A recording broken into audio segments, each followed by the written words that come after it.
Do you Okay. believe the Old Testament Ark of the Covenant is in Ethiopia right now? I got to, man. I'm an Ethiopian. I have to say that. That's it's a big part of the reverence that people have, especially for Aksum as the spiritual capital of Ethiopia.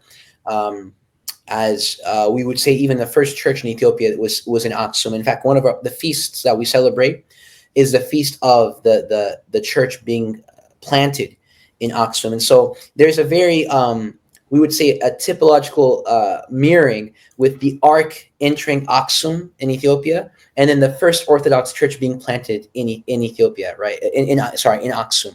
There's a typology here where you have the ark and then you have the church, because ultimately the church is the ark, right? Why was the Ark of the Covenant revered? Because God dwelt in the ark. Why is the church revered by all of us Christians? Is because God is found within the church, right? The church is the dwelling place of the Godhead. In fact, in the Ethiopian liturgy, there's a part in the liturgy where the priest is swinging the censer, and he says, "Peace be unto you," and then we say, "The Holy Church, the mother of the dwelling place of the Godhead," right? So that, I think, kind of plays into our understanding of the Ark in Ethiopia. But I would say a lot of people, when they think of Ethiopian Orthodoxy, that's all they think about. Oh, Ethiopia, that's where the Ark is at. And they kind of turn this into like an Indiana Jones church.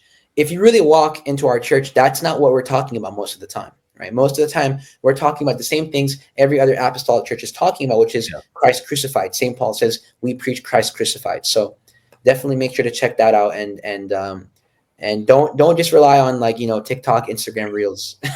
Not to put you on the spot, but I got to know about this passage, because I think y'all have this one in the canon too, right? Second Maccabees. It Yes. says, when Jeremiah learned of it, that is the Ark of the Covenant, and people trying to find its location because he hid it, according to this chapter. He Right. rebuked them and declared, the place shall remain unknown until God gathers his people together again and shows his mercy. So this seems to indicate that, like, the location of the ark is going to be unknown, Second Maccabees 2, until that time period. How do Ethiopian Orthodox understand that? That's a good question. To be honest, I'm not exactly sure. I don't think it's a crazy take to say that the ark disappeared and that it was taken up.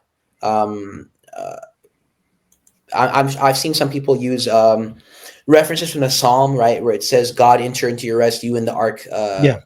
Right. So there's references to that. John kind of hints to that in Revelations with the opening of heaven, and you see the ark.